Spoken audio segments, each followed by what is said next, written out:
Labour won't boost Centrelink. Let's have a look. Hello everyone, Florian.Heise here and welcome to another episode of HeiseSays. Grab your stein of coffee because Labour are not going to boost Centrelink, everyone. They're not going to increase the dole. So it looks like they're serious about actually trying to win this election. What do you think, everyone? They're not pandering to calls to lift welfare. Now, I know people struggle on welfare. It's not a lot of money. It's frankly only meant to be an emergency payment for those of us that haven't been able to squirrel away enough of a rainy day fund that they refuse to give us Centrelink.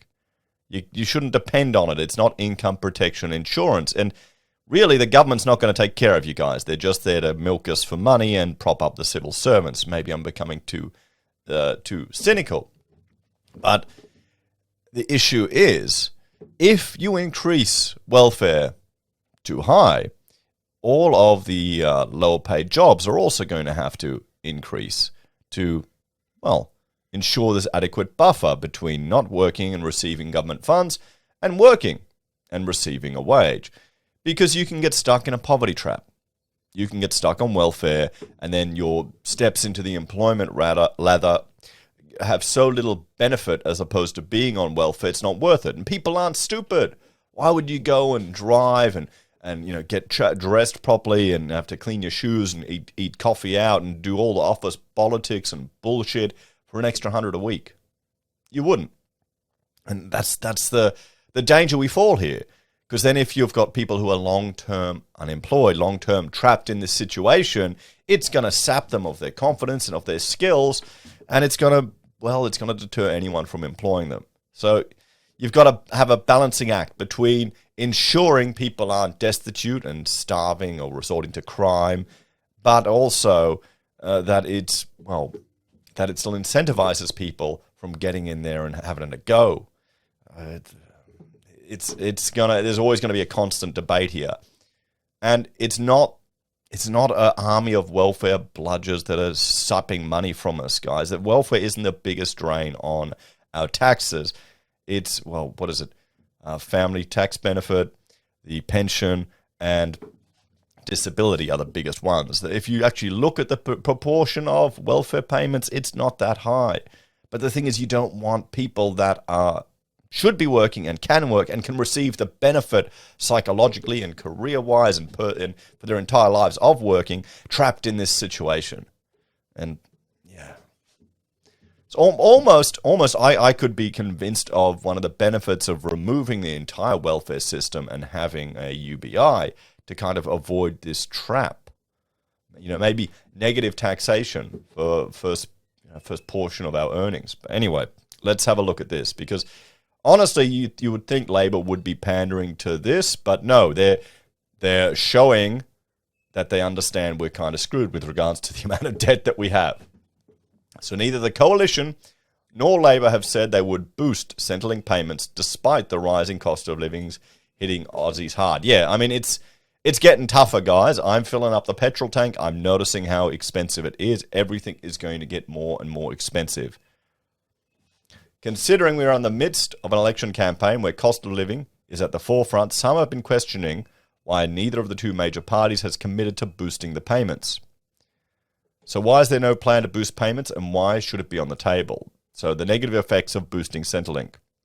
Recently, the Greens put forward a plan to boost Centrelink to $88 a day, bringing it closer in line with the minimum wage. Isn't this like a dog whistle, guys, from the Greens? That's an alt-right dog whistle, isn't it? Oh, well, there you go, guys. The Greens are alt-right. I've been watching too many YouTube green text, guys. They're bloody funny. Anyway, however, the Parliamentary Budget Office questioned the effect of boosting Centrelink payments. The PBO said boosting welfare payments could have the adverse effect of encouraging people not to work if they could make the same money by staying at home. Yeah, well, why do we need a parliamentary budget office to reach that situation? Okay, why are we in the situation where we've got a bunch of bureaucrats earning money to come to this conclusion? Because the Greens are putting forward this stupid idea. $88 a day. Of course, how many of you would work from home at 80, or would be on the dole from $88 a day and then work on passion projects? You could live off that quite comfortably. Okay? Because if you're not working, there's a whole lot of costs you don't need. How many people would start, who've wanted their whole life maybe to give it a shot at developing a computer game or doing a music project or doing some artistic endeavor for their whole life they've aspired to. $88 a day, that'd be a gift. Why not? I would not blame anyone for taking that opportunity. Not at all. And I don't think any of us would. But anyway, in extending the income eligibility threshold, it is likely that some potential recipients near the income cutoff point may choose to either reduce their work hours or not undertake additional work hours that they otherwise would have, the PVO said in its costing letter to the Greens. So are they going to charge the Greens for this? Maybe that's what we should get. All our civil servants, just privatize them all for these bodies. And then the political parties need to get membership funds, not government funds, to pay to test these stupid ideas.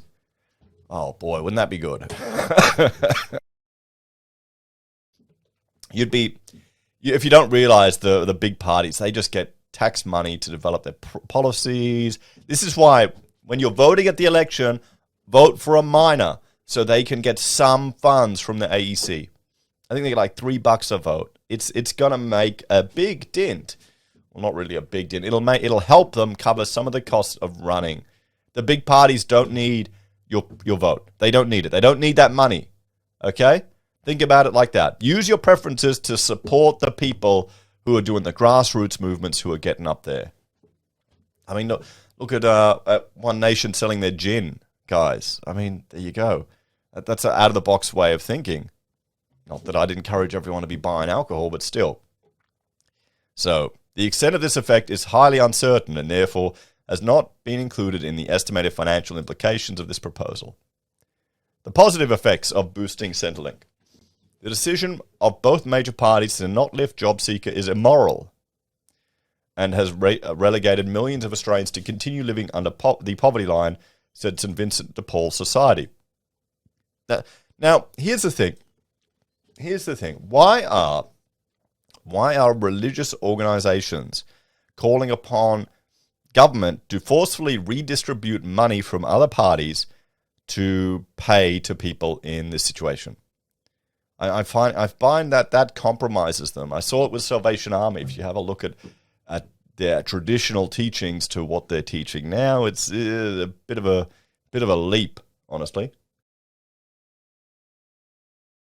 But I understand. I mean, we need to take care of people who are in trouble, everyone. But immoral is a bit of a call. You're already paying people money. They're already getting enough to live.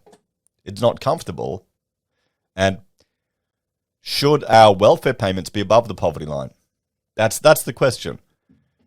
You're not meant to be on it long term. It's meant to be an emergency. National president, or maybe is that just my out-of-date thinking? Like, I was shocked. I was shocked that you could convert holiday time to sick leave if you get sick on the holiday. For me, that was unheard of. I'd never even realized that existed. Probably because I've been self-employed for most of my life. But all of you in the comments are saying, yeah, that's normal. That's normal. And then what really is getting me is people who are saying, oh, you're entitled to your sick leave, so you better use all of it. I mean, guys, we're not going to... Australia's going to be a bloody joke internationally competing with countries that actually have a work ethic. If that's your mentality. I've worked with people like that. I remember this one guy at university when we were teaching together. He would just take sick leaves on his university temporary job. And then I'm working for other people. And I know this guy had worked there. And I said, oh, I did such and such work here. And they go, oh, yeah. I go, I bet he took a lot of sick leave, didn't he? And they all looked going, yeah, how do you know that? I mean, that's the culture, guys. Maybe they should, I would honestly say, should just all be banked up into holiday time and you can get, sick and holiday and you can get paid out in cash if you want. What good is it having 1,000 hours sick leave sitting with an employer where if they go under, it disappears? If you don't get sick, you don't use it. Wouldn't you rather have that sitting as invested money somewhere earning you interest? Because a bank of sick leave, it doesn't get interest. and you're depending on another party to hold on to it for you. But I guess that's the Australian way, guys. It's not about, see, even these little things, it's down to not about being independent, is it? Anyway, back to this. It's immoral not increasing the dole to $88 and stopping people working. Okay. So National President Claire Victory said the decision was both cruel and unnecessary. It's crushingly disappointing that voters at this election will not be able to choose a party of government that wants to lift Australia's brutally low job seeker rate. It's simply immoral for a nation as wealthy as Australia to allow millions of people to languish beneath the poverty line. Victory disagreed with the assertion that lifting job seeker rate would act as a disincentive to work. How removed from reality are you? I mean, come on. In my decades of engaging with people experiencing poverty, I'm yet to find anyone who's able to work but chooses to remain on job seeker, she said. It's clear that the current job seeker rate is actually designed to punish people. It's a welfare system. Well, what's punishing us is paying taxes our whole lives. What's punishing us is previous generations that have been forced to pay taxes with the understanding that they'd get pensions and all of this, and nothing was set aside to generate that money. It's us who are generating that money, future generations. So it becomes a constant Ponzi scheme. Anyway, Victory said, while it was understandable both parties were cautious about increasing national debt, there were ways to boost JobSeeker without impacting the budget bottom line. Modelling by the ANU Centre for Social Research and Methods, commissioned by the St Vincent de Paul Society, found it increased to JobSeeker of $150 per fortnight, along with a 50% increase to Commonwealth rent assistance, could be paid for through minor tax changes that would only marginally affect the highest income earners. Research shows there is no justification for being so brutal with people who cannot find sufficient work. There is abundant wealth in this country to fund an income increase to those who most desperately need it. Well, shouldn't the goal of St Vincent de Paul then be encouraging these wealthy people to donate out of the goodness of their heart to address this issue, not the government to steal money from people to fund this? What's ethical? What's ethical? Let's have a talk about this one. This is tough, guys. Centrelink isn't high. Some people will argue it's not an emergency payment. Should it be replaced with UBI? Should we just go the full hog? Then fire all those Centrelink employees and put them instantly on UBI. That might be a big saving. The people who are on welfare aren't the biggest drain on our tax system. It's a small amount. I would rather we look at reducing cost of living taxes and burdens we place on citizens so those of us who are struggling can keep more of our own money. What about GST on so many goods and services? The fuel excise, great, they've reduced that. Let's make it permanent. What other ways can we have to reduce the cost of living?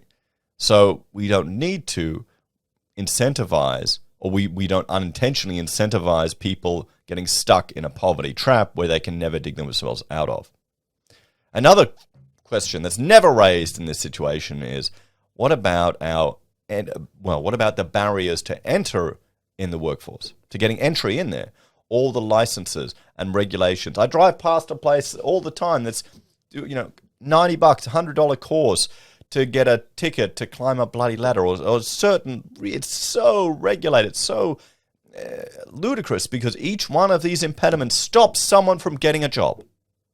You also need to make it easier to hire and fire people, guys. I know that it might go against the grain. It's counterintuitive, but if you make it easier to get rid of people, you'll make it easier for businesses to take people on. They'll take a punt with someone. Because otherwise, it's such a pain in the ass to get rid of someone. If you're not going to take someone who's been on Centrelink forever. You're going to be worried about their work ethic. You're going to think they don't have any. Maybe through no fault of their own, they've been using this safety net to get by. Maybe something happened to the family and they just had to take care of them. But now they've got this stain on their resume. So this is the problem, guys. Because it's so hard to get rid of people, people will not take the risk. So it's more complicated than a lot of people are realizing. And the danger of just simply increasing the welfare rate without addressing these other issues is people are going to be stuck on it forever. And that's no life. Anyway, let me know your thoughts on this one, guys. Are you surprised that Labor isn't increasing it? I think it's a very mature response from Labor. And frankly, I'm a little surprised. I thought they would have been dragged a little bit more left. I guess the Greens aren't doing their job hard enough. Let me know your thoughts on this one in the comments below. Thank you all for watching, guys. If you're a fan of the channel and enjoy the content we create here, there are a few ways you can help out. You can support us financially on YouTube or Patreon. Use our referral links at Amazon, eBay, Independent Reserve, or AussieBroadband. Or if you need architectural support, we do a lot of commercial, education, and resource sector work. Give us a call. Or if you're a charity or a church as well, give us a call. Take care, guys. I'll see you next time. Bye for now. It's never going to be an easy solution to this. It's always going to be highly emotive and get people pissed off. What can we do? Definitely not increase it to $88 a day, that's for sure. Wouldn't mind 88 a day, it'd be good.